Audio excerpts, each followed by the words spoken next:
Hello po, ano, Pangganong po. Matagal na inantay ng mga guro yung expanded career progression. Napakaganda kasi nito eh. Gustong-gusto ito ng mga guro. Kasi ang expanded career progression, ito yung isang bagay na sabihin, makakatulong ng malaki sa mga guro. Di ba? Kung gusto ng gurong tumaas yung sahod, totoo yan. Yan kasi realidad eh. Dapat ma-promote siya sa ECP. The higher the salary, the higher the higher the salary grade, the higher the salary. No, tama ba ako? Kung mataas yung salary grade, tataas yung kanyang sahod, lalaki. Pwedeng i-loan. Joke lang po.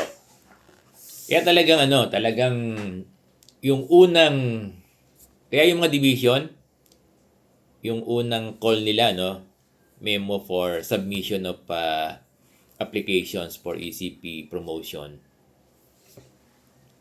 Dagsa talaga, dagsa, ang dami. Kaya until now, talagang mahihirapang ubusin. Kasi ang nagiging tingin ko, ang isa sa nagiging hindrance, kaya kokonti lang yung napopromote sa maraming division kasi yung malaki na rin, kaya lang kulang yung budget allocation ng per division. Ano po? Sana kung narinig tayo ng DepEd, napakaganda po ng ECP dahil isa tong bagay na makakapagsalba sa nadadanasang hirap ng mga guro. 75% ng guro ay baon sa utang. Kaya kung lalaki yung sahod nila, kung gustong lumaki yung sahod nila, ito ng ECP dapat ma-promote sila. Kaya lang po, very minimal. Sana po na-monitor nyo per division. Lalo na sa province, talagang sabi ng mga teachers, ano po itong sinasabi ko ay base sa mga guro na palagi nagsasabi sa akin na wala namang halos na pupromote sa division nila. Ang ibig sabihin, posibleng kulang yung budget allocation. At narinig natin sa latest ni Secretary Angara, parang kahapon ito, nakasama yung pagdadagdag sa plano ng DepEd ng budget sa ECP. Kasama. Kaya magandang magandang balita yan. Kaya yan din yung panawagan natin.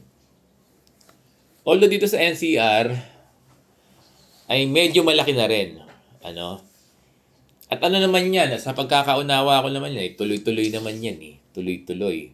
Hindi naman mag-stop yan. Hanggat may DepEd, may ECP, parang ganon. Sabihin, tuloy-tuloy. Diba? Kasi batas na yan. Kaya lang na yung mga guro kasi na seasoned teachers, baka daw po kasi hindi na nila abutan yung kanilang application sa ECP, mag-retire na sila. Dahil hindi mo rin naman masisi yung mga division kasi baka minimal lang yung budget allocation nila at hindi kayang i-promote lahat ng mga nag-qualify. Ganun ang Sana po na monitor ng DepEd yung applicant per division para at least nakikita nila. Alam ko naman may data, may ibabase nila doon yung budget allocation ng per division. Kasi parang di-deprive po ata yung mga bandang province, Yan yung na-report na chat sa akin. Chat sa akin yung budget allocation. Kaya mas malaki ang budget. Kung lalakihan yung budget ng per division, mas marami yung maipopromote na guro. Kung lahat ng guro ay mapopromote, baka wala na, Hindi na masyadong hindi na masyadong magkaroon ng clamor ang mga guro sa pagtaas ng sahod. Hindi ko sinasabing sakto na yung hindi. Kailangan pa rin ng 15,000 salary increase across the board. Sana po, napapakinggan tayo ng ating DepEd Secretary, yung panawagan ng mga guro na gusto po nila na mai-promote yung mga qualified na, 'tong unang batch, yung unang salang implementation ng ECP ng mga qualified na, sana po ay ma-promote lahat sa lalong madaling panahon. Kaya lang po, hindi talaga kinakaya sa dami.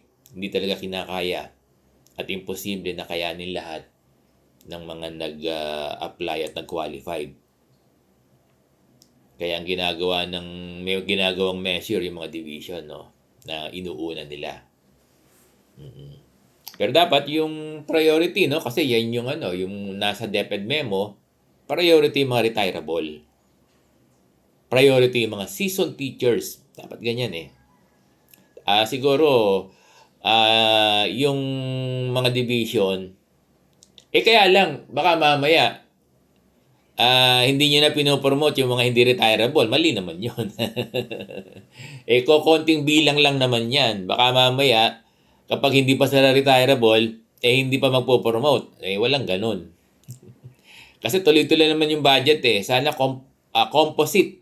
Ang ibig ko po sabihin, lahat sana ng teaching position, katulad ng ginagawa dito sa amin sa Caloocan, lahat ng teaching positions kino-consider, lahat ng teaching positions, pati principal, pati master teacher, teacher 3, 4, 5, 6, teacher 2, lahat yan.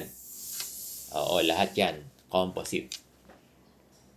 Kasi narinig natin sa iba kung sino lang daw yung mga matataas ang score, kung sino yung mga teacher 6, ganyan no? Ang inuuna. Dapat hindi ganon. Dapat sabay-sabaw. So, ganun po. Balikan natin yung topic natin. Sana lakihan ng DepEd yung budget per division para marami yung ma-promote.